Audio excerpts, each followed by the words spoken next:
On est le mardi 13 juillet, le 2 Av et le cours est pour l'élévation de l'âme de David Kadosh ben Solika. En tous les cas, je tiens à préciser que c'est aujourd'hui le dernier cours live. Il y aura d'autres cours qui seront mis sur le site dans les jours qui viennent, mais c'est le dernier cours live jusqu'au mardi 10 août. Je répète, le dernier cours live jusqu'au mardi 10 août. Et donc, on termine notre explication sur Parshat Devarim en répétant donc, en reprenant et répétant les points forts du cours d'hier. On a expliqué donc les trois peuples qui sont Édom, Har Seir, le pays fondé par Esav, et les deux autres, Moab et Ammon, les pays fondés par les enfants de Lot. Ces trois pays ne seront donnés véritablement à Israël qu'au moment de la délivrance, et au contraire, pendant tout le temps de l'exil, qui est en vérité l'histoire d'Israël, pendant tout ce temps-là, la Torah insiste pour que nous ne prenions rien à ces peuples. Bien qu'on a expliqué hier, et on complétera aujourd'hui, qu'il y a eu un début de grignotage au niveau de Ammon et Moab, le fameux Melech Sichon, le roi de Sichon, qui lui-même avait commencé à grignoter ces terres, c'est ce qui a permis donc à Israël de reprendre les parties grignotées et s'installer aussi du côté est du Jourdain. Mais malgré tout, la majeure partie de ces terres ne seront données qu'au moment de la délivrance. Par contre, on avait vu qu'en ce qui concerne le territoire de Édom, jusqu'à Kaf Regel, jusqu'à la plante du pied, il est interdit de prendre. Alors on s'était posé la question, mais pourquoi ces territoires-là sont à ce point protégés par le maître du monde, en tous les cas jusqu'à la délivrance finale? Et on avait commencé à voir ce que Rashi disait, c'est que dans la mesure où effectivement 10 terres ont été données à Abraham, 7 terres, celles que nous connaissons, ce qu'on appelle les 7 terres cananéennes, du côté ouest du Jourdain, celles qui ont été conquises par Josué et qui définissent l'ensemble du territoire biblique jusqu'à la délivrance finale, et 3 autres terres dont on ne parle qu'une seule fois dans la Torah, Parshat Lech Lecha, qui sont donc justement ces 3 territoires, le territoire de Esav et les 2 territoires, les 2 pays donnés aux enfants de Lot.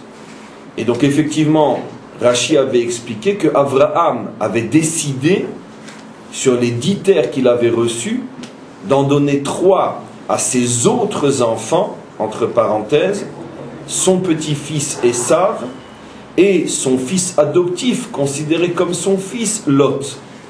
Bien sûr, la question se pose, puisqu'il donne 7 terres à ses véritables fils, qui sont les enfants de Yaakov, pourquoi donne-t-il les 3 autres terres à ses autres fils? Surtout que ces 3 autres terres sont apparemment extrêmement importantes, puisque comme on l'a déjà expliqué, ce sont les terres qui vont précisément nous être données au moment de la délivrance. Donc pourquoi faut-il que ces terres-là se retrouvent entre des mains plus ou moins étrangères? Car même si à l'époque d'Abraham, Lot est véritablement son fils adoptif et Esav est véritablement son petit-fils, quoi qu'il en soit dans l'histoire, Esav et les enfants de Lot vont complètement s'éloigner, se couper, se déconnecter de la famille d'Israël. Abraham, bien sûr, le savait, Abraham est un grand prophète, et donc Abraham savait très bien qu'en donnant ces terres à ses 2 fils, ces terres allaient échapper au contrôle et à la propriété d'Israël, au moins jusqu'à la délivrance finale. Alors pourquoi Abraham fait-il ça? Alors on a commencé à expliquer hier, et on continue. En vérité, on a déjà mis en évidence à de très très nombreuses reprises que l'histoire d'Israël en bas n'est que le reflet d'un travail, d'une progression, d'une construction en haut. En haut, c'est-à-dire au niveau des valeurs morales et spirituelles. L'histoire juive en bas avance en fonction des réalisations morales et spirituelles en haut. Et donc ces 10 terres qui sont en vérité 7 et 3 correspondent, afin de les mériter en bas, correspondent à un travail à réaliser en haut. Et très globalement, ce travail à réaliser en haut se compose de 2 étapes fondamentales. La première étape qui permet d'acquérir les 7 premières terres, et la dernière étape qui ne sera véritablement atteinte qu'au moment de la délivrance, d'où la raison pour laquelle, en attendant, Abraham est obligé de remettre ces terres à d'autres que nous, car nous ne les méritons pas encore. Donc, deuxième étape, le travail qui doit être réalisé afin de mériter ces 3 terres.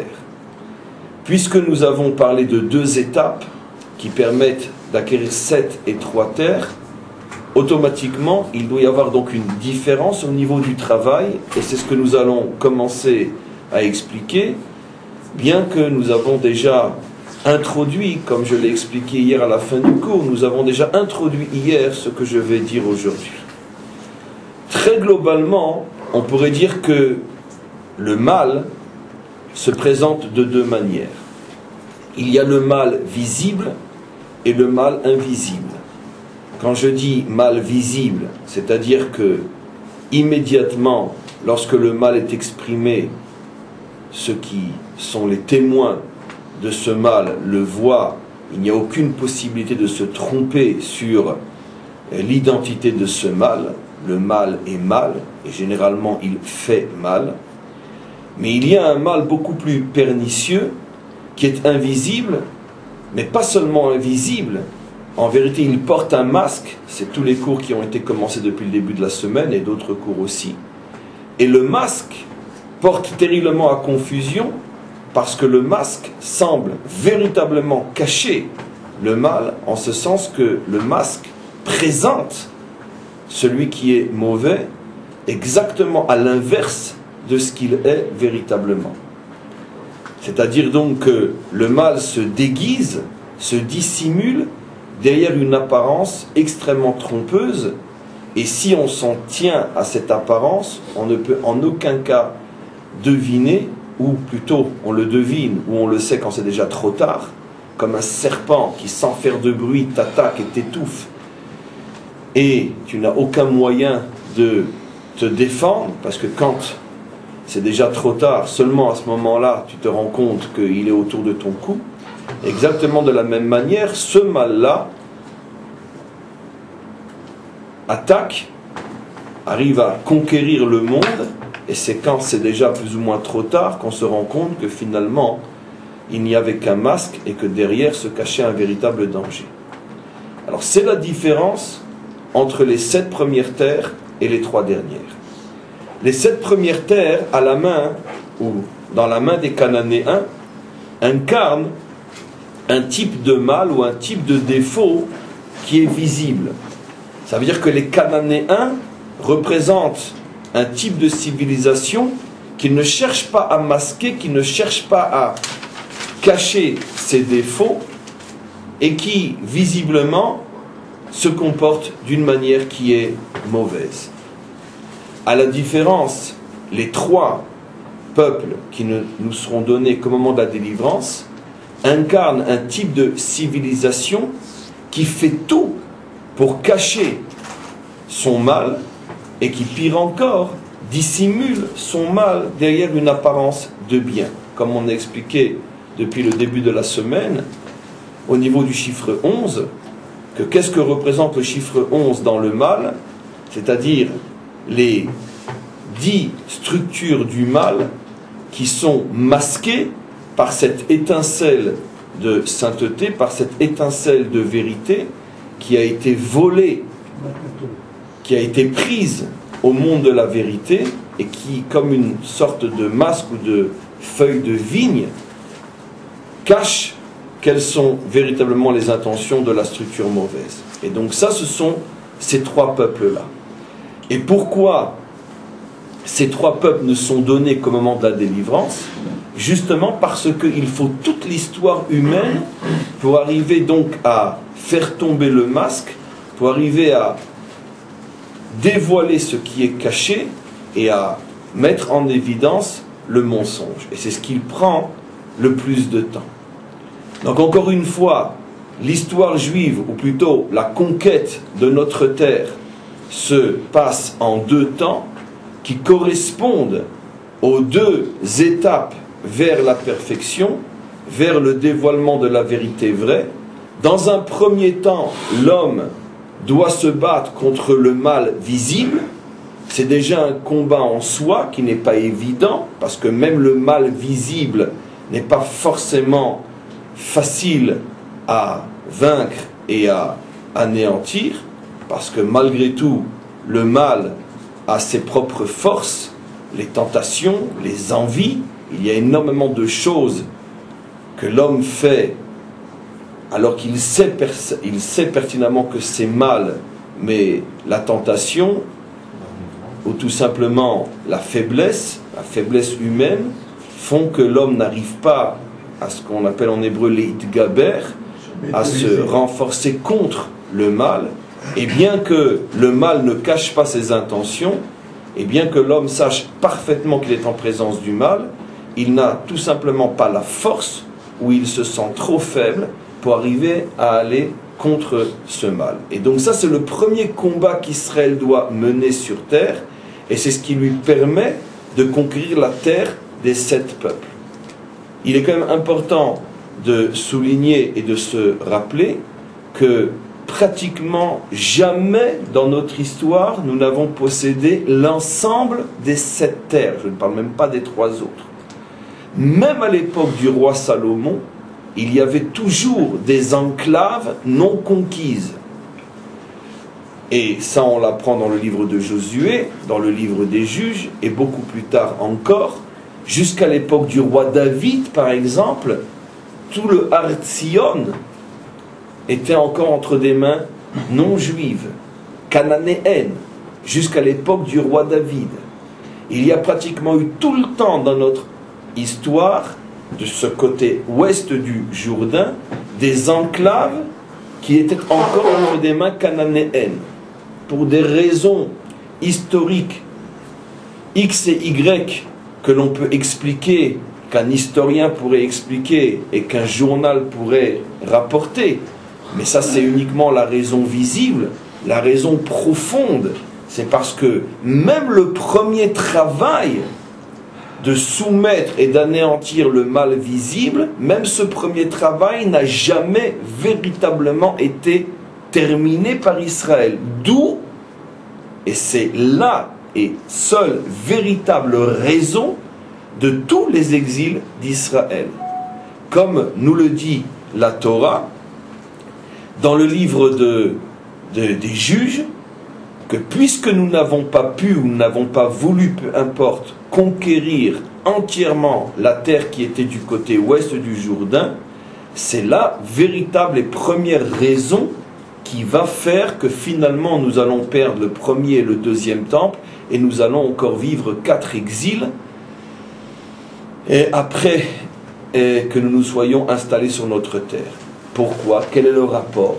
Pourquoi le fait d'avoir laissé Povesham, quelques enclaves de quelques centaines de villageois cananéens au nord et au sud et au centre, pourquoi cela va-t-il entraîner la destruction de notre nation?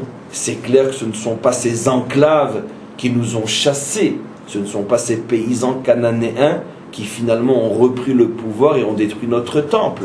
La preuve, c'est que jamais dans la Torah, on dit clairement que l'exil est dû au fait que ces Cananéens se seraient révoltés, auraient repris les armes et auraient repris le pouvoir. Or, il y a 2 ou 3 passages explicites dans le livre de Josué où Hachem envoie un prophète, pardon, pas Josué, les juges, où Hachem envoie un prophète, c'est au tout début, non, à la fin de Josué, au début des juges, où Hachem envoie un prophète pour prévenir Israël que puisque vous n'avez pas conquis entièrement votre terre, je parle du côté ouest, sachez que vous en souffrirez au point de perdre un jour votre terre.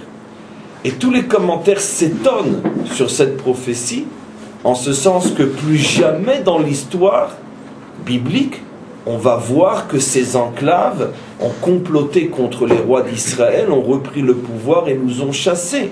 Ce sont les Babyloniens qui nous ont chassés de notre terre, puis après les Perses, les Grecs, les Romains, peu importe. On ne parle plus jamais d'eux. Alors pourquoi le prophète, au tout début de notre installation sur notre terre, dit que c'est à cause de ces enclaves jamais conquises? Alors la réponse est d'ordre spirituel. Et c'est la preuve de tout ce qu'on explique à présent. Le fait que nous n'avons pas conquis en bas ces enclaves montre qu'en haut, le travail spirituel n'était pas terminé. Ça veut dire que Israël n'est pas arrivé véritablement à se renforcer jusqu'à anéantir au moins le mal visible. Ça veut dire que Israël est resté à un niveau que nous connaissons tous, qui est le nôtre, d'une certaine faiblesse devant la tentation, devant la difficulté de surmonter une tentation, et automatiquement le fait que nous n'avons pas complètement vaincu ce type de mal, c'est ce qui a fait, comme une avalanche qui est provoquée au départ par une boule de neige, ou comme tout simplement un mur qui s'effondre parce que la fissure n'a pas été réparée à temps. Cette fissure, n'étant pas réparée à temps, a continué à ronger le mur jusqu'à ce qu'il se soit effondré. Et donc, l'effondrement lui-même, c'est par exemple la venue des Babyloniens, mais la fissure qui a provoqué l'affaiblissement, qui sur des siècles va nous rendre vulnérables face aux Babyloniens, cette fissure commence à partir du moment où moralement et spirituellement nous n'avons pas terminé le travail, et les enclaves cananéennes à l'intérieur de notre pays sont la preuve qu'en haut le travail n'a pas été terminé. Donc bien évidemment on ne peut pas passer à la deuxième étape qui est de se battre contre le mal invisible ou de démasquer le mensonge à partir du moment où le premier travail n'a pas encore véritablement été réalisé. Donc Abraham le savait. Abraham savait que l'histoire juive ne fonctionne pas comme l'histoire des peuples. Pour nous, il ne s'agit pas uniquement de conquérir un pays et de s'y installer. Pour nous, il s'agit de reproduire en bas la conquête d'abord réalisée en haut. Et tant que la conquête morale et spirituelle n'est pas terminée, on ne peut pas terminer non plus la conquête terrestre. Et toute l'histoire juive tourne autour de cette réalité, c'est-à-dire que notre réalité matérielle, historique, n'est que le reflet de notre grandeur morale et spirituelle. Donc Abraham, encore une fois, donne les 7 premières terres à ses véritables enfants qui sont les enfants de Jacob, en se disant, et il a raison de se le dire, au moins cette première étape est possible, et donc je leur donne aux enfants de Jacob les 7 premières terres, et quand ils auront terminé de conquérir les 7 premières terres, c'est-à-dire lorsqu'ils seront parvenus à vaincre le mal visible, alors on rentrera dans la deuxième phase qui est la phase de la délivrance, et là ils pourront s'attaquer au mal invisible. Donc on a déjà expliqué d'une manière extrêmement rapide et condensée pratiquement toute l'histoire de notre peuple. Alors on va revenir maintenant sur ces 3 peuples qui incarnent donc avant tout le dernier combat d'Israël contre le mal, c'est-à-dire le mal invisible, le mal qui se cache. On a mis hier en évidence quelque chose de tout à fait extraordinaire. Finalement, comme nous le savons, Esav est représenté dans la Torah comme étant le symbole de la guerre. C'est un guerrier, c'est un chasseur, c'est un homme des champs, Ish Sadeh, c'est un homme redoutable qui vit à la pointe de son épée. C'est de cette manière que la Torah nous le décrit. Or, on a mis en évidence hier, et on a expliqué que c'est la raison pour laquelle Avram lui a donné la terre de Séhir, l'une des 3 terres qu'il avait reçues, Avram, que finalement, Esav vouait un véritable culte irrationnel, voire même idolâtre, à son grand-père Abraham, qui est le symbole de l'amour, de la bonté, de la pitié et de la générosité. Et c'est la raison pour laquelle, lorsque Abraham est mort, et précisément le jour où Abraham est mort, Esav s'est révolté et a tout laissé tomber. Comme quelqu'un qui a perdu le sens de sa vie, il a perdu son modèle, et pour lui la vie n'a plus aucune raison d'être. En tout cas, la vie sérieuse. Donc, comme on le dit souvent, de toute façon on va tous mourir, autant en profiter un max. Et donc, comment est-il possible que Esav, qui est un chasseur et un guerrier, choisisse comme modèle l'homme qui incarne l'amour et la bonté? Vous avez tous bien sûr deviné la réponse. C'est parce que justement Esav est l'un des personnages bibliques qui incarne à la perfection la 11e dimension, plus que n'importe quel autre personnage. N'oubliez pas qu'au tout début de notre paracha, c'est au sujet de Esav que le chiffre 11 est mentionné. Il y a 11 jours qui séparent le mont Sinaï de notre terre en passant par Har Seir. Avec tous les cours qui ont été déjà donnés sur le chiffre 11, vous comprenez donc ce que je dis.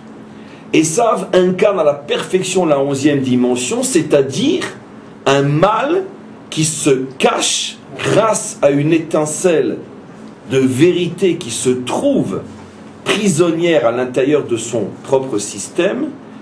Esav est celui qui arrive à la perfection à cacher ce qu'il est véritablement, parce que à l'extérieur, il montre exactement le contraire. Et donc, qu'est-ce que c'est Esav? Esav, c'est précisément la civilisation de la guerre, c'est la civilisation de la violence, c'est la civilisation de l'épée, c'est la civilisation qui tue et qui pille et qui essaye de conquérir le monde entier sous ou plutôt avec la force de son bras, comme Yitzhak le dira dans la Torah, Ayadaim Yede Esav, les mains, la force de la main a été donnée à Esav, mais à l'extérieur, visiblement, il se présente comme celui qui ne parle que d'amour, que de bonté. Esav, lorsqu'on l'entend, a constamment sur sa bouche la célèbre, j'allais dire la terrible phrase, mais la célèbre phrase « Tu aimeras ton prochain comme toi-même ». Et donc on voit que Rashi fait allusion à un phénomène que l'on ne connaît que trop, que finalement, celui qui ne vit qu'à la pointe de son épée est celui qui ne parle que de l'amour du prochain. Celui qui ne connaît et qui ne prône que la violence, la chasse et la guerre, c'est celui qui a inventé la religion de l'amour. Et donc, on comprend comment se fait-il, et c'est ce secret inimaginable que nous révèle Rashi en commentant la Torah, comment se fait-il que le modèle de Esav soit Abraham, l'homme de l'amour, alors que lui-même Esav est un homme de guerre? Parce que justement, dans la mesure où Esav est le vrai mensonge par excellence, il a besoin de cacher ce qu'il est, et la meilleure manière de cacher ce qu'il est, c'est justement en prônant à l'extérieur exactement le contraire. Vous savez qu'il y a une blague, mais qui est vraie, c'est que quand tu veux cacher ton argent chez toi et que tu ne veux pas que le voleur le trouve, peut-être la meilleure cachette, c'est de le laisser sur la table. Pourquoi? Parce qu'à cet endroit-là, il n'ira pas le chercher. Pourquoi? Parce qu'il va chercher dans les armoires, il va chercher sous le lit, il va chercher dans les coussins et dans les matelas, il va creuser dans les murs et creuser dans le sous-sol, mais il ne pensera pas qu'il peut être posé sur la table. Donc là où on s'y attend le moins, c'est là que tu dois cacher ce que tu as de précieux. Exactement de la même manière, à partir du moment où Esav donne au monde la religion de l'amour, à partir du moment où Esav ne parle que d'amour, que de pardon, que de grâce, que de pitié, et que d'aimer son prochain comme soi-même, comment peut-on imaginer que derrière ce personnage se cache en vérité un guerrier qui ne vit qu'à la pointe de son épée? Et donc, on a compris maintenant pourquoi la terre de Édom ne pourra être conquise qu'au moment de la délivrance, puisque justement nous avons expliqué que les 3 terres qui nous manquent encore sont pour l'instant entre les mains de personnages qui incarnent un problème que nous ne pourrons résoudre qu'au moment de la délivrance. Et comme on explique depuis le début de ce cours, le dernier véritable problème de l'humanité pour pouvoir mériter la délivrance, c'est de pouvoir mettre à nu le vrai mensonge. Et le vrai mensonge, c'est justement le mal qui se cache derrière, ou avec, ou grâce à un masque de bien. Esav étant, de tous les personnages bibliques codés, celui qui incarne plus que tout autre à la perfection ce terrible mensonge qui se construit grâce à un masque de vérité. Maintenant, revenons à Lot. On avait aussi mis en évidence chez Lot, grâce à Rashi, un paradoxe inimaginable. Comment se fait-il que Lot, qui est présenté dans toute la Torah comme étant le personnage qui incarne la cupidité matérielle, ce qu'on appelle Ta'avat Mammon, il ne vit que pour et que par et que grâce à l'argent, comment se fait-il que son mérite qui lui a valu de recevoir 2 terres et pas une comme Avraham, comme Esav, son mérite est précisément que dans un moment de tentation matérielle, il a su ne pas succomber et il a refusé l'argent qu'il aurait pu recevoir et il a fait le choix moral au lieu du choix matériel. Quand, Rashi nous le rappelle, alors qu'il savait que celui qui serait le frère de Sarah serait celui qui s'enrichirait, il a laissé Abraham dire que Sarah était sa sœur, alors qu'en vérité elle était sa vraie sœur à lui. Et donc il a accepté de perdre une somme colossale pour ne pas mettre en danger Abraham. Abraham, qui connaissait la nature véritable et profonde de Lot, savait à quel point pour Lot c'était un exploit, bien que ça peut nous faire sourire, mais pour Lot c'était un véritable exploit, et donc il l'a récompensé en lui donnant 2 terres, la terre de Ammon et la terre de Moab, mais ça passe par les filles, et ça on va en parler encore aujourd'hui, parce que Rashi ne fait que de simples allusions au sujet des filles. Mais en tous les cas, même question que pour Esav. La question sur Esav était comment l'homme de la violence peut-il parler d'amour? On vient d'expliquer. Et la même question pour l'autre, comment l'homme de la cupidité matérielle peut-il précisément avoir le mérite de faire le choix moral pour ne pas succomber devant l'argent? Et bien c'est exactement la même réponse. Lot, lui aussi, incarne la 11e dimension. C'est pour ça que dans la même paracha, on parle de Édom, et on parle de Moab, et on parle de Ammon. Lot incarne aussi la 11e dimension, pas aussi fortement que Esav, comme je vais l'expliquer, mais il incarne aussi la 11e dimension. C'est-à-dire qu'en vérité, Lot, vu de l'extérieur, se présente comme quelqu'un qui n'a aucune cupidité. Au contraire, il a capturé, mais chez lui c'est uniquement, on pourrait dire, un captif qui lui sert, on pourrait dire, de masque. Il a capturé l'étincelle de la générosité matérielle pour pouvoir mieux dissimuler sa cupidité matérielle. Chez lui aussi, il s'agit d'une étincelle masque et non d'une étincelle véritable. c'est-à-dire d'une étincelle capturée, volée. D'où le savons-nous?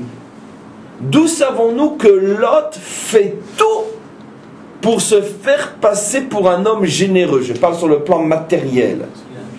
Eh bien, il risque sa vie pour pouvoir faire rentrer chez lui des pauvres qui sont sans logis et sans habitation, sans nourriture, alors qu'il sait, c'est ce qui va d'ailleurs se passer, que tout celui qui, à Sdom, ose inviter un pauvre est passible de mort. Mais d'où sait-on que chez Lot, c'est une véritable farce, un véritable masque, dont il n'est même plus conscient tellement la farce est devenue véritable? Ce qu'il est prêt à donner ses filles pour pouvoir... Mais de quoi on parle? Si véritablement c'est la générosité qui te motive, d'où a-t-on vu qu'un homme est prêt à donner ses filles pour pouvoir garder des invités? C'est d'une stupidité abominable. Ce qui prouve bien qu'en vérité, il n'a qu'un seul et unique souci, même si ce n'est plus vraiment conscient chez lui. Car à force de porter un masque, on finit par croire que c'est son véritable visage. Il s'est identifié à son masque. Mais la Torah met en évidence qu'il ne s'agit que d'un masque. Puisque un père qui est prêt à donner ses filles, c'est absolument impossible qu'il aime véritablement les invités. C'est simplement que Lot a besoin absolument de se confectionner ce masque pour mieux dissimuler ce qu'il est véritablement. Et la preuve, c'est ses filles. Et la preuve, c'est qu'il est marié avec une femme, miroir de l'homme, qui compte le nombre de grains de sel qu'elle donne aux invités quand il y en a. D'où elle sera transformée en statue de sel. D'où le fait que quand il sait que Sodome va être détruit, il tarde à sortir pour pouvoir prendre encore un objet, jusqu'à ce que les anges n'en peuvent plus et le prennent de force, lui, sans sa valise.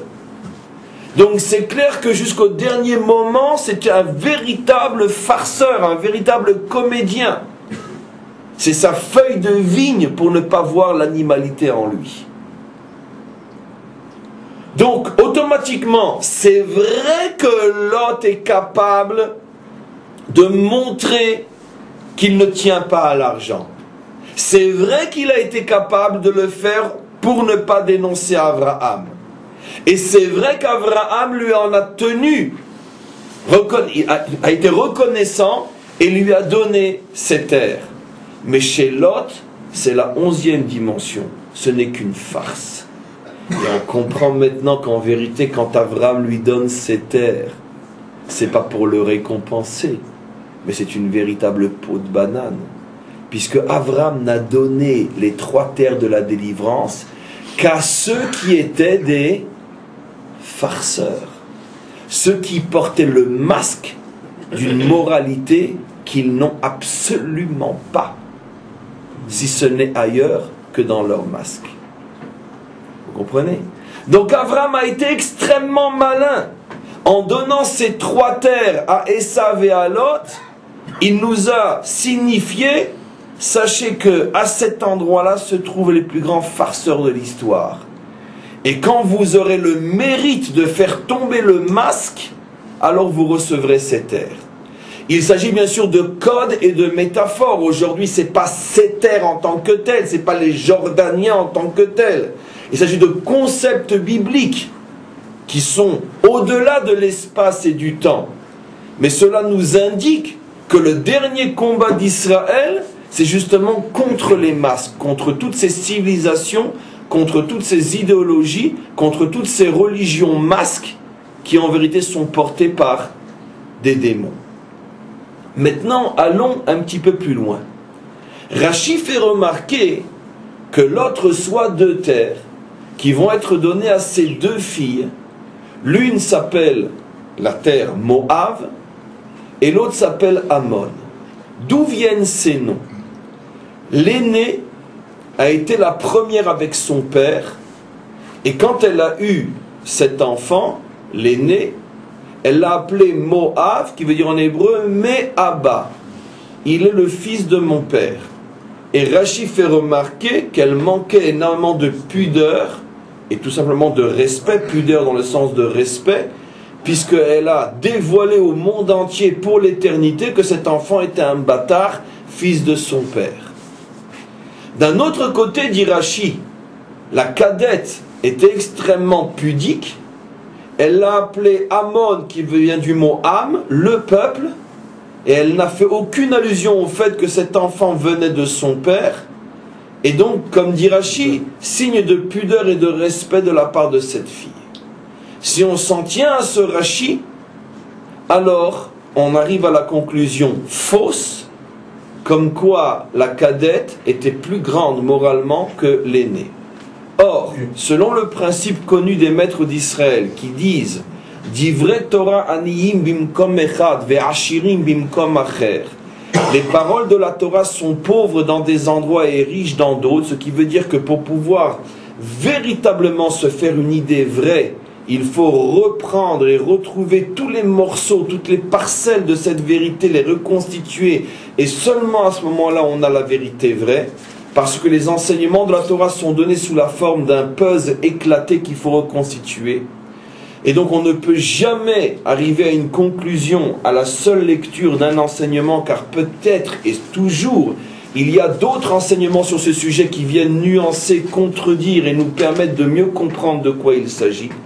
Effectivement, nos maîtres disent dans d'autres endroits que les choses ne sont pas aussi simples que ça.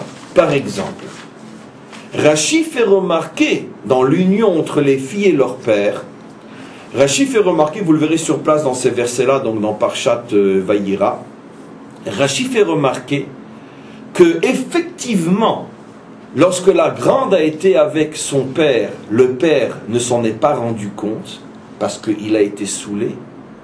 Mais par contre, quand le père a été avec la deuxième, tout le monde savait ce qui va se passer.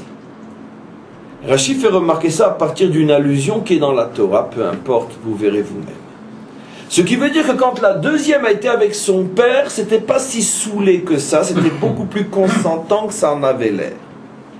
Ce qui veut dire que la deuxième a été avec son père dans un état, dans un contexte infiniment moins pudique que la première. Parce que la première, le père n'était pas du tout conscient. Et donc elle avait l'avantage finalement de ne pas sentir vraiment l'inceste. Tandis que dans le deuxième, dans le deuxième cas, le père et la fille se regardaient et savaient exactement ce qu'ils étaient en train de faire. Alors comment se fait-il qu'on dise que la deuxième est plus pudique que la première, alors qu'au moment de l'action elle-même, elle a été 1 milliard de fois moins pudique que la première? Première question. Vous voyez pourquoi il faut avoir tous les morceaux du puzzle. Un autre morceau qui lui est dans le Talmud.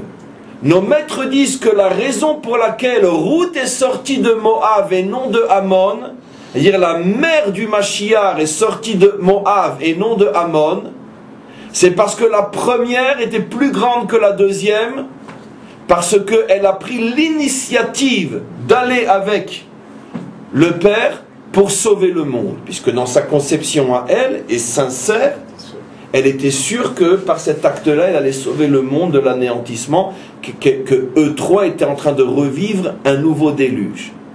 Et donc, comme elle s'est précipitée, et c'est elle qui a pris l'initiative, selon sa pensée, de sauver le monde, elle a été récompensée, et c'est d'elle qu'est sortie Ruth, et non de sa petite sœur, qui elle n'a fait que suivre la locomotive. Donc on voit que là, encore une fois, nos maîtres semblent dire que la première était plus grande que la deuxième. Alors de quoi parle-t-on? Eh bien on parle effectivement du même phénomène déjà expliqué.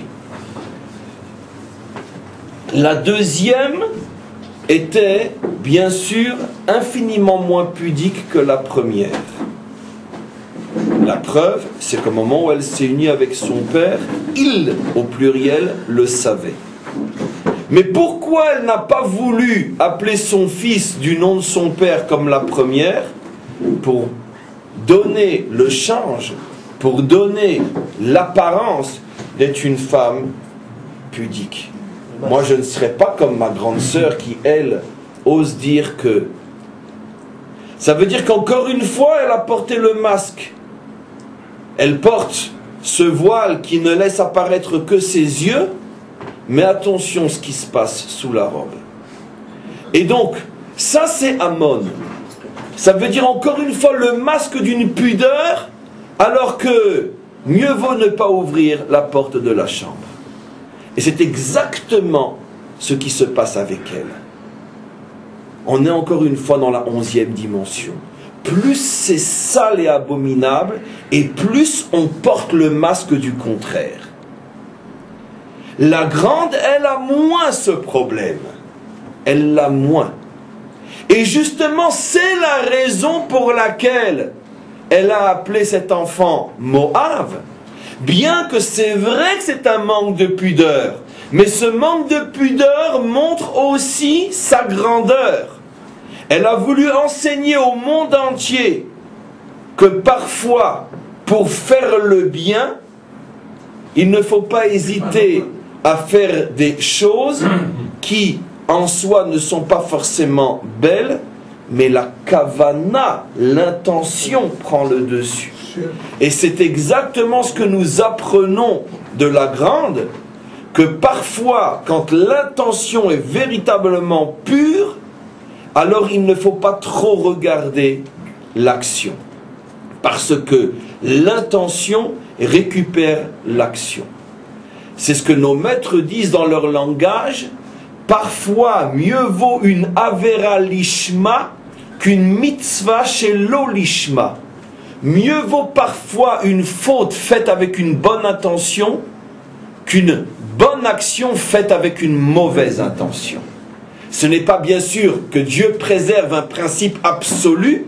L'absolu n'existe que et qu'au niveau du divin. L'homme ne vit que dans le relatif, l'éphémère et la nuance. Mais parfois, mieux vaut une faute faite avec une bonne intention qu'une mitzvah faite avec une mauvaise intention. Et de qui l'apprenons-nous? Précisément de la grande, qui a fait une faute, mais l'intention était bonne. Et c'est pour ça qu'elle n'a pas hésité à appeler cet enfant de mon père, parce qu'elle n'avait pas honte de ce qu'elle a fait. Au contraire, elle a voulu nous enseigner que si l'intérieur est bon, alors il faut parfois supporter un extérieur mauvais. Mais sa sœur, la petite, a fait exactement le contraire. Un extérieur bon avec un intérieur mauvais. Extérieurement, j'ai rien fait moi, hein. Aucune trace du fait qu'il y a eu un inceste, puisque cet enfant ne porte pas le nom de son père, mais à l'intérieur, elle a osé aller consciemment avec un homme qui était son père et qui, quand il la regardait, savait qu'elle était la fille. Et donc c'est exactement le contraire. C'est pour ça que Ruth sortira de Moab et non de Ammon. Oui. Comment ça se fait que Rachi, dans le premier enseignement, dit que la deuxième a eu plus de pudeur? Justement, dans le contexte de ce qu'on explique, c'est plus de pudeur, mais ce que j'explique moi, de pudeur masque. Alors c'est pour ça, pourquoi est-ce qu'il... C'est plus de pudeur, mais de pudeur masque. C'est pour ça que je dis qu'il faut avoir tous les enseignements à ce sujet pour comprendre chacun d'eux séparément. C'est vrai qu'en cachant qu'il était le fils de son père, c'est un signe de pudeur. Mais il faut les autres enseignements pour comprendre que chez elle, la pudeur était comme chez son père, la générosité, un masque. Supposons que tu n'aies que l'histoire de l'autre qui se met en danger de mort, véritablement, pour avoir 3 invités chez lui. Si tu n'as que ce passage-là, qu'est-ce que tu vas dire? Mais c'est un homme qui est véritablement un héros de la générosité. Mais si tu as tous les autres morceaux, tu commences à te dire, mais attends, chez lui, c'est uniquement pour avoir un masque. Donnons dans un autre contexte. Comme on dit, il faut souffrir pour être belle. Et il y a des fois où on se fait de la chirurgie et des trucs et des machins, etc. pour paraître belle, et qu'est-ce qu'on souffre et qu'est-ce que c'est, etc. Mais ce n'est qu'un masque, parce que c'est pas toi, si tu n'es pas fait arranger le visage, tu n'aurais pas la tête que tu as. Et donc, c'est vrai qu'on se confectionne souvent des masques qui sont tellement moi que finalement je finis par croire que c'est moi. Et je suis prêt à me faire des opérations et des nitourim et des etc. pour y arriver. Et après le masque devient tellement vrai qu'on ne sait plus si c'est moi ou si c'est l'autre.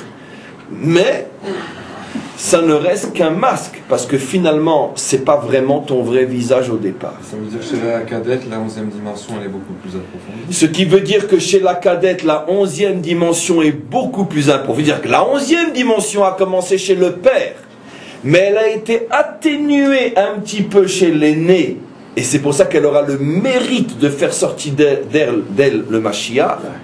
Tandis que la cadette, non seulement n'a pas atténué la 11e dimension, c'est-à-dire la farce du père, mais elle l'a en plus accentuée. Et c'est pour ça que la cadette va faire sortir d'elle aussi une femme célèbre. Finalement, non. Ces deux femmes ont fait sortir d'elle, toutes les deux, des femmes célèbres. La première a fait sortir, on le sait, Ruth, la plus célèbre de toutes les femmes juives de l'histoire, on pourrait dire, qui a commencé à partir de Josué, l'histoire biblique elle-même. C'est vraiment la femme la plus célèbre de toute l'époque biblique, à partir donc de Josué. Mais quelle est la femme qui est sortie de Ammon? D'elle aussi est sorti quelque chose. Est sortie, non, la mère de Rehavam. Et écoutez bien l'histoire car elle est extraordinaire. La mère de Rehavam, c'est-à-dire l'une des épouses du roi Salomon, la femme qui a eu le mérite d'être la matrice qui continue la lignée jusqu'au Mashiach. Je précise, ces deux filles ont toutes les deux donné à Israël les deux matrices de la royauté d'Israël. La première a donné Ruth, David, et la deuxième a donné l'une des femmes du roi Salomon, avec laquelle il a eu, entre autres, le fils Rehavam, qui a succédé à son père Salomon, Shlomo. Donc, ce qui veut dire que, ce qui est absolument inimaginable, c'est que la lignée messianique va passer par deux matrices liées l'une à Moab et l'autre à Ammon. Mais avec une différence inimaginable. La matrice Ruth a produit le constructeur et la matrice de Ammon a produit le destructeur, ou la cause de la destruction, puisque c'est à l'époque de Rehavam qu'il y a eu le schisme et le début de la fin.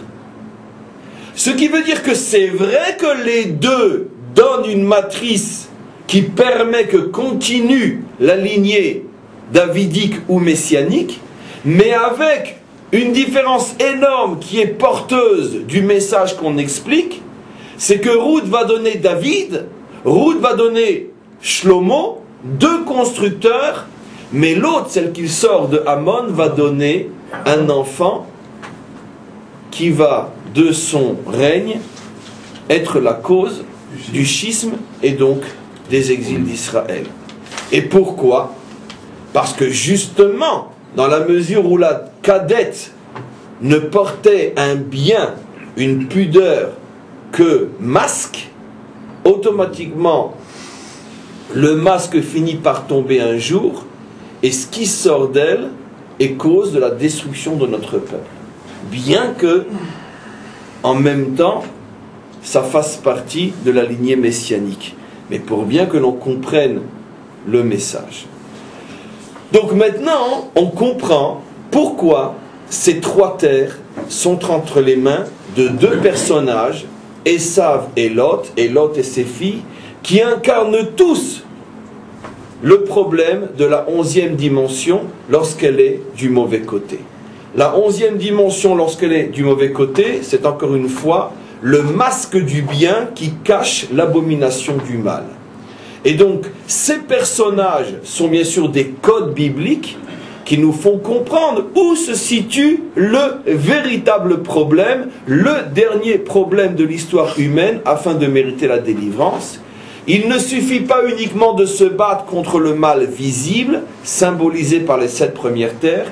Il faut se battre contre le mal masqué, pas le Baal masqué, mais le mal masqué. Et le mal masqué est symbolisé dans le codage biblique par les personnages de Esav, de Lot et de ses deux filles, les trois terres. Maintenant, il reste une question, pas qu'une, mais il reste un point important à mettre en évidence. Puisque Lot, comme Esav, incarne la 11e mauvaise dimension, comment se fait-il que quand la Torah parle du chiffre 11, elle ne cite explicitement que Har Seir? Et comment se fait-il, c'est la même question, comment se fait-il que les territoires de Lot ont commencé à être grignotés par Moshe, donc bien avant la délivrance, alors que sur le territoire de Esav, il est dit même pas la plante de pied jusqu'à la délivrance finale? La réponse est aussi évidente que la question, c'est parce qu'il y a masque, et le masque le plus difficile à enlever est le masque porté par Esav. Parce que lorsque l'homme fonde toute une idéologie, toute une religion, toute une civilisation sur l'amour et l'amour du prochain, sur la grâce, la bonté et la générosité, le masque est tellement fort et tellement puissant qu'il va falloir 2000 ans et plus encore pour le faire tomber. Pourquoi? Parce que, comme j'ai expliqué avec l'histoire de l'argent sur la table, comment tu peux imaginer, quand tout le discours est un discours d'amour, comment peux-tu imaginer que se cachent derrière ce discours d'amour les bûchers de l'Inquisition et tout le reste qui va avec? Comment tu peux imaginer? Comment peux-tu imaginer qu'on te brûle parce qu'on t'aime? Comment? Où a-t-on vu qu'on brûle parce qu'on aime? Au moins dans les autres religions ou les autres civilisations, on sait pourquoi on te brûle et on sait pourquoi on te tue. On te tue parce que tu es un infidèle, on te tue parce que tu es un hérétique, on te tue par tout ce que tu veux. Mais ici, on te brûle parce qu'on t'aime, puisque c'est la religion de l'amour. Donc comment est-il possible de brûler quand on aime quelqu'un? Donc automatiquement, on est ici en présence d'une farce inimaginable, et cette farce est tellement colossale qu'il va falloir des siècles pour la faire tomber. C'est pour ça que la Torah, encore une fois dans ses codes, nous fait comprendre la chose suivante. Il y a farce et farce. Il y a des farces qui commencent déjà à s'effriter depuis le commencement, et c'est les farces représentées par Lot et la symbolique de Lot, et il y a des farces qui, elles, ont la vie longue, qui vont tenir pendant toute l'histoire, et c'est la farce représentée par Esav. Maintenant, encore une fois, ne nous trompons surtout pas.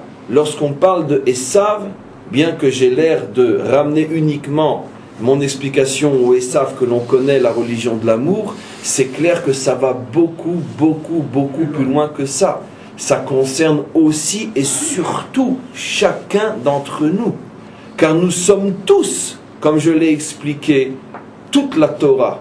C'est-à-dire que tous les personnages bibliques se trouvent à l'intérieur de chacun d'entre nous. Nous avons des mécanismes en nous qui s'appellent Esav, qui s'appellent Lot, mais qui s'appellent aussi Abraham, Yitzhak, Yaakov, Moshe, Ruth et tout le reste. C'est-à-dire que chacun d'entre nous est composé par ces différents mécanismes, et le mécanisme Esav en nous, c'est cette capacité qu'a l'homme de se mentir à lui-même, de se persuader à force de s'identifier au masque qu'il porte, de se persuader qu'il est ce qu'il n'est véritablement pas. Au point que finalement c'est une sorte de dédoublement de l'être, où finalement le mensonge devient ma vérité. Et c'est cette partie du mal en nous qui est la plus difficile à démasquer. C'est ce qui fait le plus de mal à mettre en évidence, parce que la remise en cause est tellement violente que finalement l'homme hésite à faire ce travail-là. Et c'est uniquement lorsque l'homme est capable, a le courage de dénoncer les véritables masques qu'il porte, c'est seulement à partir de ce moment-là que, on peut dire, l'étincelle messianique se dévoile en lui et après se dévoile dans le monde. Je voudrais juste terminer ce cours et cette série de cours cette semaine par le lien évident à faire avec la période nous sommes à quelques jours de Tisha B'Av, du 9 Av. Vous savez que l'on lit toujours Parshat Devarim à la veille du 9 Av, c'est toujours avant le 9 Av qu'on lit Parshat Devarim. Il y a donc forcément un lien énorme entre le sujet du 9 Av, destruction du temple, et les sujets de Devarim. Alors bien sûr, les liens sont infinis comme la Torah, et on va essayer de mettre en évidence seulement un petit point. Avec votre permission, encore quelques minutes. Vous savez qu'au sujet de la destruction du temple, et en particulier le deuxième temple, nos maîtres rapportent un midrash, un commentaire très puissant au niveau de son message, qui est le suivant. Ils disent qu'au moment où Titus, le jour du 9 Av, est rentré dans le Saint des Saints, dans le Kodesh HaKodashim, et a sorti son épée, et païen qu'il était, a appelé le Dieu d'Israël à venir se battre contre lui, et le Dieu d'Israël, ne lui répondant pas, il s'est mis en colère, et il a commencé à frapper dans tous les sens, et à ce moment-là, il a ordonné à ses soldats de mettre le feu au temple. Et au moment précis, disent nos maîtres, où les premières flammes ont commencé à brûler dans le temple, à ce moment précis, le Mashiach est né dans notre pays, c'est-à-dire qu'une femme a mis au monde un enfant, qui potentiellement pouvait être le Mashiach. C'est une notion extrêmement mystérieuse qui est ici relevée et soulignée par les maîtres d'Israël, puisque immédiatement se pose la question, alors si le Mashiach est né à ce moment-là, comment se fait-il qu'on est encore en exil? Et à cette question, les maîtres d'Israël répondent en disant que le Mashiach a deux fonctions. L'une qui est la plus connue, c'est d'amener la délivrance, celle dont tout le monde parle, mais une autre qui est beaucoup moins connue, c'est de tout simplement permettre au monde de continuer à exister, de ne pas retourner au néant, ou plus précisément encore de permettre au peuple juif d'exister et de traverser le long exil des Dômes, parce que sans la présence de cette lumière à l'intérieur d'Israël, ça fait longtemps que le monde serait retourné au Tohu et Bohu, et ça fait longtemps qu'Israël aurait disparu dans les méandres de l'exil édomique, qui dure depuis 2000 ans. Et donc, automatiquement, qu'est-ce qui se passe? Les maîtres révèlent une chose absolument inimaginable, que finalement, au moment où commence l'exil de Édom, le quatrième et dernier exil d'Israël, c'est-à-dire au moment où Titus ordonne de mettre le feu au temple, à ce moment-là, l'âme du Mashiach descend dans un corps qui est un descendant de David, pas forcément pour se dévoiler en tant que libérateur, mais pour que grâce à sa présence dans ce monde, le monde puisse continuer à exister, parce que l'impureté de ce quatrième exil est tellement puissante, que jamais Israël n'aurait pu survivre à une telle impureté s'il ne portait pas en son sein la lumière du libérateur. Et qu'est-ce que les maîtres expliquent? Depuis 2000 ans déjà, il y a un homme qui dans chaque génération est véritablement le Mashiach, mais qui ne doit pas forcément se dévoiler, parce que pour l'instant il a une autre fonction, c'est de permettre à Israël d'exister et de continuer et de traverser. Pourquoi?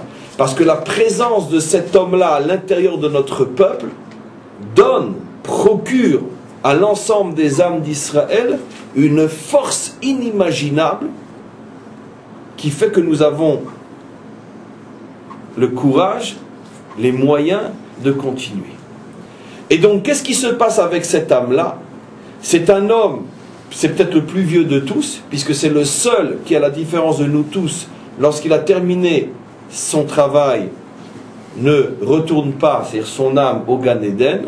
C'est un homme qui, par exemple, va vivre 80 ans, et après, lorsqu'il a terminé cette phase de vie, il meurt comme nous tous, mais son âme, au lieu de quitter ce monde et aller dans le Gan Eden, est directement, au même moment, remise dans un embryon issu de la famille de David qui va renaître et qui va revivre 70, 80, 90 ans et ainsi de suite depuis 2000 ans. C'est l'un des plus grands secrets que nous révèlent les maîtres d'Israël, entre autres le Bartonora, comme par hasard, tout au début du livre de Ruth, et le Hari HaKadosh aussi parle énormément de ce phénomène. Simplement que le Hari HaKadosh rajoute une chose extraordinaire en disant que juste avant la délivrance finale, c'est la seule fois où l'âme du Mashiach remontera dans le Gan Eden pour recevoir toutes les forces de la délivrance, et à ce moment-là, elle reviendra une fois de plus dans le personnage qui à ce moment-là ne sera pas que celui qui soutient Israël, mais qui se dévoile comme étant le libérateur. Mais en tous les cas, les maîtres d'Israël ont parlé de ce phénomène, de la naissance du Mashiach au moment même où le temple était détruit.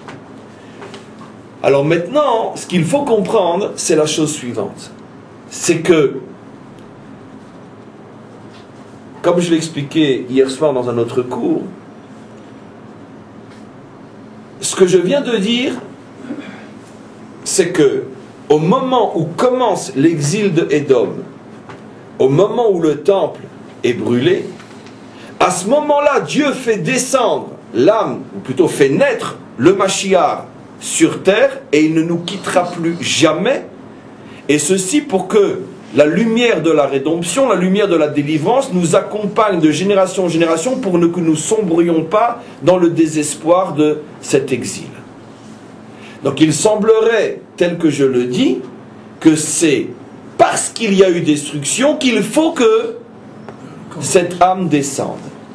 Mais en vérité, les grands maîtres, les maîtres de la chassidoute, expliquent les choses d'une manière différente à l'inverse.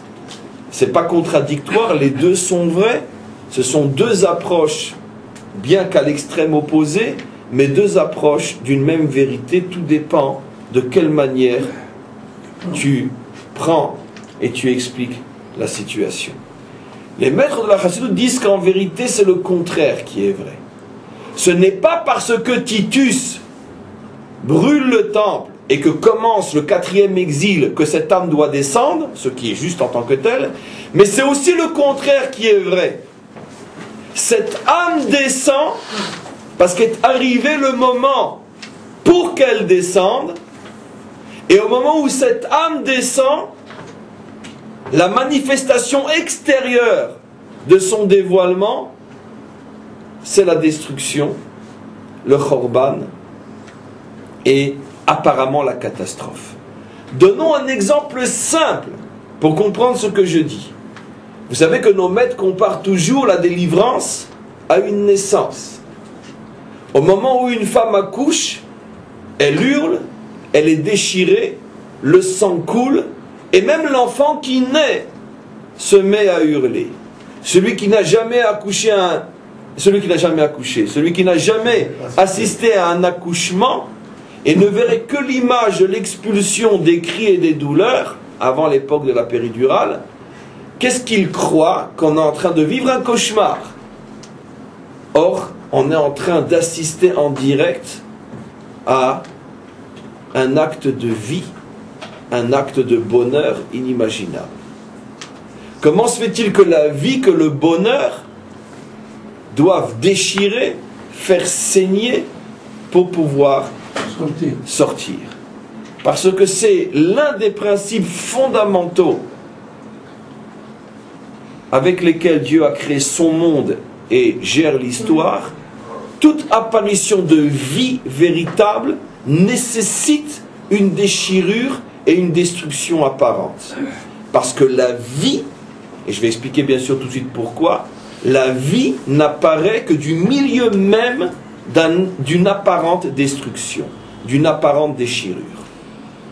Et donc, ces maîtres expliquent que lorsque l'âme du Messie descend sur terre et se dévoile, puisqu'il s'agit d'une naissance historique, automatiquement, ce qui se produit, vu de l'extérieur, pour nous qui n'avons jamais encore assisté à ce genre d'accouchement, ce que nous voyons, c'est la déchirure, le sang et la catastrophe.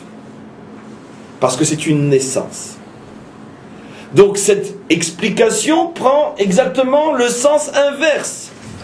La destruction est la conséquence de la venue du Mashiach, conséquence nécessaire, et non, comme je l'avais expliqué avant, le Mashiach vient à cause de la destruction. L'enfant ne vient pas parce que la mère est déchirée. La mère est déchirée parce que l'enfant vient. Comprenez? Très bien. Alors, pourquoi les choses sont comme ça? Pourquoi lorsqu'une lumière aussi forte que celle du Mashiach descend sur terre, pourquoi dans l'histoire où se produit l'accouchement de cette lumière, pourquoi nous voyons destruction, flammes, cris et douleurs? Alors, on peut donner un exemple extraordinaire que j'ai rapporté aussi hier soir. Vous savez qu'en ce qui concerne les lois du Shabbat, on a, je vais le dire très globalement, on a la loi et les explications suivantes. Vous savez que ce qui nous est interdit, je parle très globalement, sans rentrer dans le détail de la loi, surtout ne tirer aucune conclusion précise de ce que je dis, je suis dans des concepts et non dans l'explication de la loi concrète. Mais les concepts sont vrais, c'est ce que je vais dire. C'est que très globalement, ce qui nous est interdit le Shabbat, c'est de faire une construction. C'est-à-dire de construire. D'où le savons-nous? Parce que le maître du monde a créé, c'est-à-dire a construit pendant 6 jours. Il a cessé de créer, donc de construire le 7e jour. Et le maître du monde nous demande de lui ressembler, car nous sommes faits à l'image du Créateur, Tselem Elohim. De la même manière que j'ai construit pendant 6 jours et je n'ai rien construit le 7e jour, vous construirez pendant 6 jours, vous ne construirez rien le 7e jour. Et donc, les maîtres d'Israël affirment, toujours au niveau du concept, ne me prenez pas la lettre dans les détails car il y a énormément de nuances, mais les maîtres d'Israël affirment que si quelqu'un le jour du Shabbat détruit, il n'a donc pas profané Shabbat. Imaginez-vous quelqu'un qui a envie, d'accord, d'enlever le mur qui contourne son jardin, parce que finalement ça lui fait de l'ombre et il a envie de lumière. Toute la semaine il travaille, il n'a pas le temps de s'occuper de son mur, et le Shabbat il vient avec de gros marteaux, lui, ses enfants et ses ouvriers, et il tape sur le mur pendant 7 ou 8 heures jusqu'à ce que le mur s'écroule. D'après le concept des lois du Shabbat, il n'a pas profané Shabbat, puisqu'il a fait un acte destructeur et non un acte constructeur. Il n'a donc pas fait un acte qui ressemble à ce qu'a fait ou ne pas fait le Créateur. Il a détruit, il n'a pas construit. Maintenant, nos maîtres disent que si, au moment où il tape sur le mur pour le faire tomber, son intention est de reconstruire au même endroit un mur plus beau et plus solide, au moment même où il tape sur le mur pour le faire tomber, il enfreint Shabbat, parce que son acte ne s'appelle plus une destruction, mais une construction. Car l'intention est de construire et non de détruire. C'est-à-dire la destruction du vieux mur est la première étape dans la construction du nouveau mur. Comme quand on fait les fondations de la future maison ou du futur immeuble, au début on fait un grand trou dans le sol, on détruit la terre, mais en vérité on construit une maison. Et c'est clair que faire des fondations est une transgression véritable du Shabbat, car le trou dans la terre est la première étape d'un ensemble qui s'appelle une construction. Donc vous voyez que l'intention va changer le sens de l'acte. Mieux encore, supposons 2 hommes qui tapent sur le même mur. Un qui tape avec l'intention de le détruire et l'autre qui tape avec l'intention de reconstruire à cet endroit-là. Ils tapent de la même manière avec le même marteau. Plus encore, celui qui tape pour reconstruire tape encore plus fort que le premier. D'accord ? Pardon, celui qui tape dans le but de détruire tape encore plus fort que le premier, que l'autre qui tape dans le but de reconstruire, excusez-moi. Un transgresse et l'autre ne transgresse pas. Pourtant, celui qui tape de toutes ses forces et qui est principal responsable de la chute du mur, lui n'a pas transgressé Shabbat? Non, parce que lui ne fait que détruire. Donc vous voyez bien que la destruction se juge, s'apprécie en fonction de l'intention. Maintenant, vous avez compris pourquoi, d'une manière très globale, toute apparition de vie s'accompagne d'une certaine manière d'une destruction. Pourquoi? Parce qu'à chaque fois que quelque chose de nouveau apparaît, l'ancien doit disparaître. C'est le principe fondamental de l'histoire et de la vie. Le nouveau, pour prendre sa véritable place, a besoin de faire partir l'ancien. Mais la destruction de l'ancien n'est pas une destruction, c'est au contraire la première étape vers la construction. Et donc plus l'apparition de la vie représente un renouveau inimaginable par rapport à tout ce qui existait déjà, et plus l'ancien, qui est la matrice de cette naissance, doit vivre apparemment une destruction alors que ce n'est qu'une construction. La matrice, l'utérus s'ouvre et se déchire, non pour être abîmé, mais au contraire pour permettre à la vie d'apparaître. Et d'une certaine manière, plus l'enfant est gros et bien portant, et plus l'utérus doit s'ouvrir et peut-être aussi se déchirer. Ce qui veut dire qu'il ne s'agit pas d'une destruction d'utérus, il s'agit au contraire d'une construction de la vie. Mais c'est ce que le maître du monde a voulu. Il a voulu que la vie se positionne à chaque fois grâce à un renouveau qui suppose et qui demande à l'ancien de se déchirer pour faire de la place et permettre au renouveau de s'installer. Maintenant, vous comprenez pourquoi de tous les renouveaux possibles et inimaginables qui vont se dévoiler dans l'histoire humaine, celui qui nécessairement s'accompagne des plus grandes déchirures, ce que nos maîtres appellent les douleurs de l'enfantement messianique, les plus grandes déchirures vont précisément se produire au moment où le plus grand de tous les renouveaux historiques va naître. Car le dévoilement de la délivrance est un renouveau historique inimaginable, impensable, inconnu totalement dans l'histoire des références humaines. Nous n'avons aucune référence, aucune conscience, aucun point de repère, aucun modèle dans l'histoire humaine pour comprendre ce qui va se dévoiler avec et grâce à la délivrance. Et donc l'ancien est tellement inadéquat et tellement, on pourrait dire, différent de ce que va apporter le renouveau de la délivrance, que donc ce renouveau de la délivrance, pour se positionner, a besoin de déchirer l'ancien. Et c'est pour ça que nos maîtres nous ont prévenus que le dévoilement final se ferait dans des douleurs, dans des déchirures qui sont inhérentes à la naissance de ce renouveau. Et donc on voit maintenant, on comprend ce que les maîtres de la Chassidut expliquent, c'est justement parce que l'âme du Mashiach devait descendre que ça s'est accompagné, vu de l'extérieur, par une destruction. Pourquoi? Parce que pour que la lumière de la délivrance puisse véritablement s'installer sur terre, on a besoin, entre autres, d'un temple adéquat à cette lumière, qui peut servir de réceptacle à cette lumière. Et ce temple ne peut être que celui qu'on appelle le troisième temple. Et le deuxième, ainsi que le premier, n'est absolument pas adéquat. Il ne peut pas être le réceptacle de cette délivrance. Ce qui veut dire qu'en vérité, le deuxième, puisqu'on parle de lui aujourd'hui, n'a pas été détruit.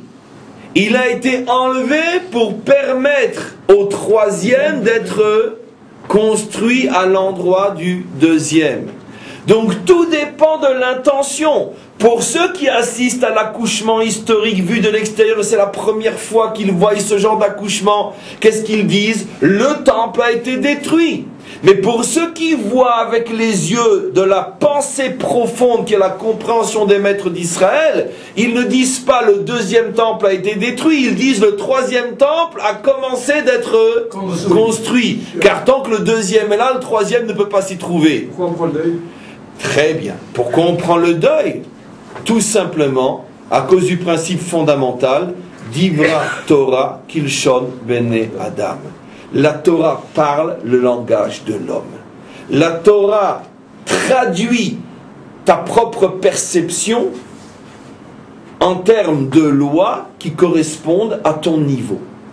Dans la mesure où le niveau du commun des mortels que nous sommes tous est de voir sans les yeux de la pensée profonde, automatiquement, nous voyons la déchirure, nous ressentons la déchirure et la souffrance, et automatiquement la Torah traduit en termes halachiques notre perception limitée de la vérité vraie. Première explication. Deuxième explication, c'est que bien que la descente de l'âme du Messie implique une déchirure, mais il y a aussi des degrés dans la déchirure qui va se produire et dans les effets négatifs que cette déchirure produit. Une femme qui accouche en clinique assistée de bons gynécos, c'est une petite déchirure qui va vite être réparée et on n'en parle plus. Une femme qui accouche seule dans une maison ou dans la nature et entourée et assistée par des incapables, ça risque d'être une déchirure qui va lui laisser une infirmité pour toute sa vie. Donc il est clair qu'il faut assister la déchirure de manière à ce qu'elle soit la moins grave possible. Et ça va dépendre de la manière dont la déchirure se produit. J'explique. Le deuxième temple, de toute manière, devait être détruit pour que le troisième puisse être construit. Mais si nous avions été méritants, eh bien, nous l'aurions détruit nous-mêmes. Ben oui, tout simplement, on aurait amené des ouvriers qui auraient enlevé les pierres pour en remettre d'autres. Quand je dis pierre, c'est une manière de parler, car c'est beaucoup plus que des pierres.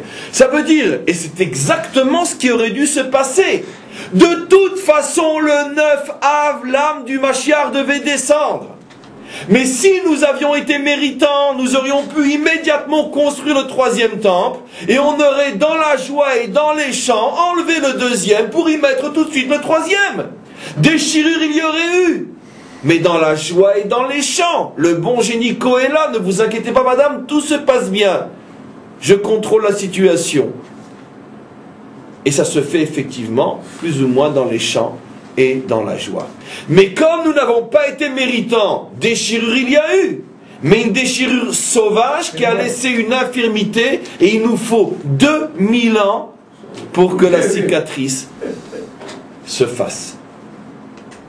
Tout dépend de nous. Le phénomène est incontournable. La manière dont il se produit dépend de nous.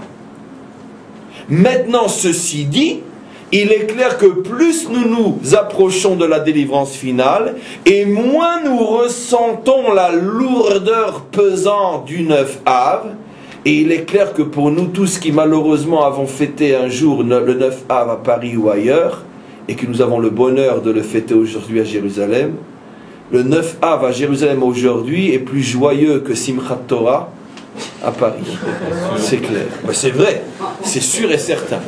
Mieux vaut le 9 Av à Jérusalem que Simchat Torah à Paris. C'est clair. Pourquoi? Parce qu'on ressent les choses d'une manière tellement différente, tellement autre, tellement inexplicable à celui qui n'a pas goûté la saveur d'un Tisha B'Av à Jérusalem, que finalement, il n'y a que celui qui vit la chose qui comprend ce que j'explique. Ça n'a plus rien à voir. C'est plus la lourdeur insupportable de la tête d'enterrement de, comme on dit, tu as une tête de Tisha B'Av. Non. On n'a pas une tête de Tisha B'Av à Jérusalem pour celui qui a compris et qui a le mérite de ressentir ce qui se passe à Jérusalem à Tisha B'Av.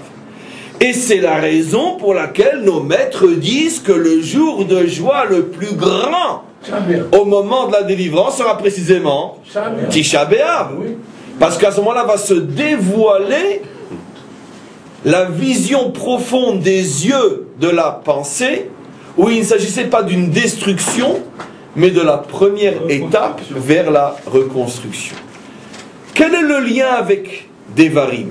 Eh bien le lien avec Devarim, et je termine maintenant, c'est que dans Devarim, ou en tout cas dans les notions que nous avons mis en évidence, nous avons décrit la structure du mal, le 11 du mal. Et maintenant ce que je viens de décrire, c'est le 11 du bien. C'est deux 11 mais qui fonctionnent à l'inverse. Dans le 11 du mal, tu as une apparence bonne. Esav parle de l'amour du prochain. Il parle du Dieu de l'amour. Mais derrière le masque, le feu et l'épée. Dans le 11 du bien, c'est le contraire. Vu de l'extérieur, on voit des déchirures, on voit des douleurs, on voit des difficultés. Mais à l'intérieur, c'est la lumière de la délivrance. Dans le 11 du bien, le mécanisme est à l'inverse. Le mal n'est qu'un masque. Dans le 11 du mensonge, le bien n'est qu'un masque. Je répète ce que je dis. Dans la structure du 11 mauvais, le masque c'est le bien. Enlève le masque, il ne reste rien, ou malheureusement il ne reste que le monstre. Dans le 11 de la vérité, le mal lui-même est le masque. Ça veut dire que tu crois que tu es en présence du mal, mais enlève le mal, enlève le masque, tu vas te rendre compte que tu es en présence du bien. C'est vrai que le temple est détruit, mais sache que la raison profonde pour laquelle il est détruit, c'est parce que sa destruction prépare la construction du troisième qui est le temple de la délivrance. Et donc, c'est ça la différence entre le 11 du bien et le 11 du mal. Dans les deux cas, on est en présence d'un masque et d'une structure qui est derrière le masque. Mais dans un cas, le masque trompe, le masque nous roule, parce qu'il se présente comme le bien alors qu'il n'est qu'une abomination. Mais dans le monde de la vérité, c'est exactement le contraire. Le masque, c'est justement l'aspect négatif, le mal, la souffrance, qui très vite est enlevé pour ne laisser apparaître que le bien. Et toute l'histoire juive fonctionne sur le modèle de ce 11 de la vérité, où toutes les souffrances, toutes les difficultés ne sont qu'un masque qui voile en vérité un bienfait inimaginable, un bienfait qui est de la dimension de la délivrance finale. Il faut savoir que tout phénomène messianique se présente de cette manière-là. Vu de l'extérieur, il y a énormément de déchirures, de difficultés, de tensions, mais à l'intérieur, tu as la douceur, la lumière de la délivrance. Cette fameuse terre où coule le lait et le miel. Comment est-il possible que cette terre soit appelée la terre où coule le lait et le miel, alors qu'il n'y a pas eu dans l'histoire humaine une terre autant ravagée, autant contestée, autant discutée, autant déchirée que la terre d'Israël? Est-ce que c'est par ironie pour se foutre de nous que la Torah ose appeler cette terre du miel? Non. Parce qu'il faut savoir que le miel messianique se présente toujours de cette manière-là.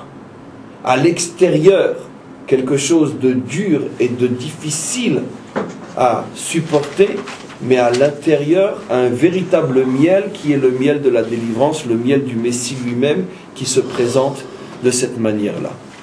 Et donc, Be'ezrat Hashem, qu'on ait tous le mérite de vivre le Tisha B'Av qui arrive avec plus de joie encore, beaucoup plus de joie encore que le Simchat Torah de Chutz La'aretz, et peut-être même qu'on ait le mérite tout simplement, tous, de le vivre véritablement tel qu'il doit être vécu, c'est-à-dire que ce jour-là soit le jour d'inauguration du troisième temple, où véritablement on aura la délivrance. Amen Ve'Yeh Ratzon. Je tiens à préciser, s'il vous plaît, que c'était aujourd'hui le dernier cours live jusqu'au mardi 10 août. Nous reprenons les cours live le mardi 10 août. Il y aura des cours qui vont être mis sur le site pendant cette période de presque un mois, mais c'est des cours différés qui seront mis, soit des cours anciens, soit des cours nouveaux, il y en aura. Allez de temps en temps sur le site pour vous rendre compte des nouveaux cours qui arrivent, mais en tout cas en live, comme ce matin, c'était le dernier jusqu'au mardi 10 août. Et comme on peut le dire, et comme on le dit, de très très bonnes vacances et à très très bientôt.